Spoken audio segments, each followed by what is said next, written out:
প্রিয় শিক্ষার্থী, আপনাদের সকলকে আমার চ্যানেলে স্বাগত জানাই। আশা করছি আপনারা সকলেই ভালো রয়েছেন।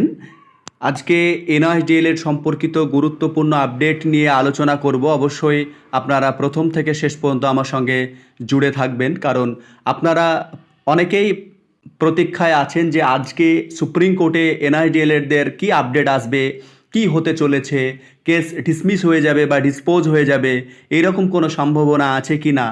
তো এই নিয়ে এনআইএসডিএল এর শিক্ষার্থীদের মনে সংশয় ছিল। তবে বলি, প্রথম থেকে শেষ পর্যন্ত শোনার আগেই দুশ্চিন্তা মুক্ত করে দিই যে এনআইএসডিএল এর শিক্ষার্থীদের জন্য পজিটিভ কিছু এসেছে।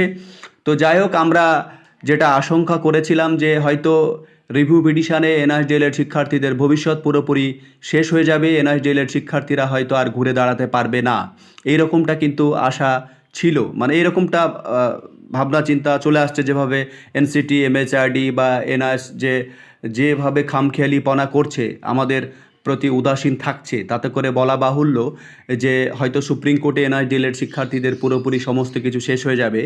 কিন্তু যে সমস্ত নেতৃত্ববৃন্দ এনআইএসডিএল এর শিক্ষার্থীদের নেতৃত্ব দিচ্ছেন, তাদের অসংখ্য ধন্যবাদ, কারণ তাদের অক্লান্ত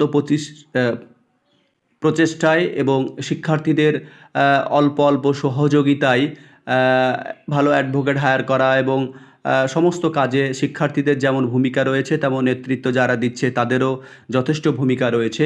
তাই আজকের এই যে রিভিউ পিটিশান, এই পিটিশানে আমাদের লক্ষ্য ছিল যে আমাদের সময় দেওয়া হোক, এবং আমরা হঠাৎ করে এই কেস লিস্টেড হয়ে যাওয়াতে আমাদের যেগুলো ডিসপিউট আছে, যেগুলো দেখা যায় কমিয়া রয়েছে, সেই সমস্ত জায়গাগুলোকে সংশোধন করে দেখা যায় পুরোপুরি প্রস্তুতি নিয়ে কোর্টে উপস্থিত থাকা এটা দরকার ছিল।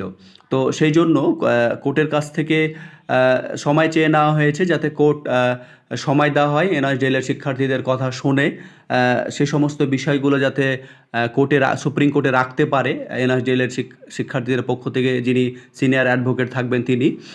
তার জন্য যে সময় চাওয়া হয়েছে, সেখান থেকে সুপ্রিম কোর্টে বলা বাহুল্য যে সুপ্রিম কোর্ট থেকে এনআইএসডিএল এর শিক্ষার্থীদের সময় দিয়েছে, 1 সপ্তাহ সময় দিয়েছে।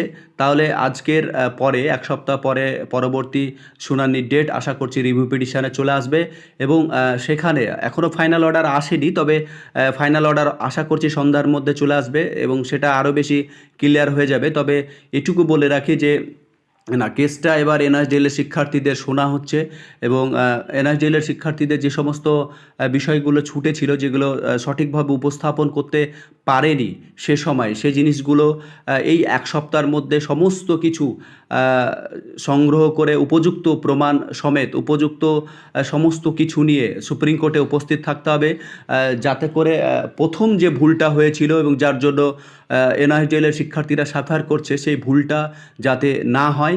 তাহলে আজকের জন্য এইটুকু শিক্ষার্থীদের বলি যে পজিটিভ খবর, এনআইএসডিএল এর শিক্ষার্থীদেরই পজিটিভ রয়েছে। সকলেই দোয়া প্রার্থনা প্রে করবে যাতে করে এনআইএসডিএল এর শিক্ষার্থীরা আরেকটু এগিয়ে যেতে পারে, এবং তারা যাতে কেরিয়ারের লড়াইয়ে জিততে পারে, তাদের সার্টিফিকেট ভ্যালিড হয়, সেই দোয়া অবশ্যই করতে হবে। সকলেই ভালো থাকবেন। আজকের যে গুরুত্বপূর্ণ আপডেট দেওয়া ছিল দিলাম।